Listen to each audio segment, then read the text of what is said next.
السلام عليكم عائلتي الزوينة، عائلة سوسن الكزوية. نتمنى تكونوا كاملين بخير وعلى خير وانتوما كتسمعوا لقصة اليوم. كنبغي نشكركم بزاف على تعاليقكم الزوينة وعلى حبكم للقناة، راكم انتوما السند ديالي. اليوم جبت لكم قصة من داكشي اللي كيخلي العقل يوقف، قصة كتطرح سؤال كبير: واش داكشي اللي كنشوفوه بعينينا هو الحقيقة ولا كاينين ناس عايشين معانا بوجوه ما كنعرفوهاش؟ جيبوا كاس داتاي ولا قهوة، جلسوا وارتاحوا وسمعوا مزيان لهاد الحكاية اللي غتخليكم تفكروا بزاف. يوسف واحد السيد من أطيب خلق الله، راجل درويش في منتصف الثلاثينات، خدام في واحد الشركة، كيخرج مع النبوري ويرجع حتى كيطيح الظلام. همه الوحيد في هاد الدنيا هو يوفر لمراته خديجة عيشة كريمة. خديجة بنت كاتبين عليها الناس والنواحي باللي هي لالة ومولاتي، ديما بالجلابة والدرة، هضرتها قليلة، ما كتخرجش بزاف ومهلية في دارها. يوسف كان كيشوف فيها النوارة ديال حياته، وكان كيحس براسه محظوظ حيت طاح في مراه كتعرف بحق الله وبحق الدار.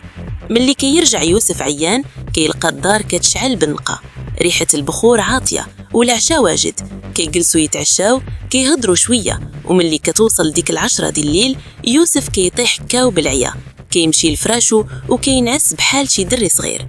هنا وفي هذه اللحظة بالضبط كيسالي الفيلم ديال الزوجة الصالحة، وكيبدا فيلم آخر، فيلم مظلم ما يقدر يطيح على بال حتى شي واحد. ملي كتتأكد خديجة باللي راجلها غرق في النعاس كتتسلت بشوية لواحد البيت صغير في الدار كانوا جامعين فيه الكراكيب.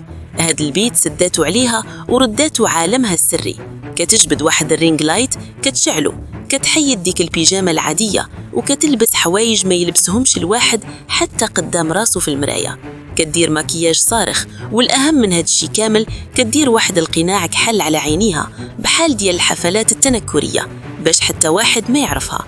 كتشد التليفون وكتفتح لايف في واحد من دوك التطبيقات اللي ولات معروفة بالدعم والفلوس السهلة. خديجة اللي كانت حشومية قدام راجلها كتولي واحدة أخرى في اللايف، كتضحك كتمايل وكتجاوب مع التعليق ديال الداعمين من كل بقاع العالم، وكتدير حركات وإيحاءات على قبل باش يصيفطوا ليها الهدايا الافتراضية اللي كتتحول من بعد لفلوس صحيحة.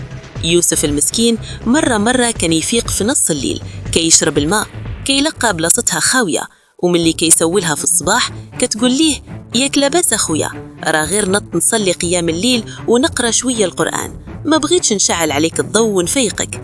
يوسف كيزيد يكبر بيها وكيبوس راسها وكيمشي لخدمته وهو مرتاح البال. دازت الشهور وخديجة بدات كتدخل فلوس صحيحة، بدات كتشري حوايج غاليين، ذهب، تليفون جديد. يوسف استغرب وسولها منين هادشي. خديجة اللي ولات محترفة في الكذوب قالت ليه باللي دخلت في واحد المجموعة ديال العيالات كيديروا التجارة الإلكترونية، كيبيعوا ويشروا في الحوايج والمكياج عبر الانترنت، والحمد لله المشروع نجح. يوسف بالنية ديالو افرح ليها وشجعها وقال ليها: الله يكمل عليك يا مرتي، أنا ديما معك. ولكن دوام الحال من المحال وطريق الحرام ديما قصيرة. واحد من دوك الداعمين الكبار، واحد السيد من الخارج، كان كيصيفط ليها فلوس طائلة، بدا كيتعلق بيها وبدا كيطلب منها حوايج كتر. طلب منها تحيد القناع وتوريه وجهها في مكالمة فيديو خاصة لثواني معدودة. ديك الثواني كانت كافية باش السيد يسكرين الشاشة ويشد عليها تصويرة واضحة بوجهها الحقيقي. من ثم بدات الكارتة، السيد ولا كيبتزها، بغاها تسافر عنده، بغاها تلبي ليه رغبات أخرى. ملي خديجة عيات ما تتماطل وتتهرب، السيد حلف يخرج عليها، قلب عليها في مواقع التواصل الاجتماعي، وبحكم أنها كانت دايرة تصويرتها العادية في الفيسبوك قدر يوصل للفيسبوك ديال يوسف راجلها.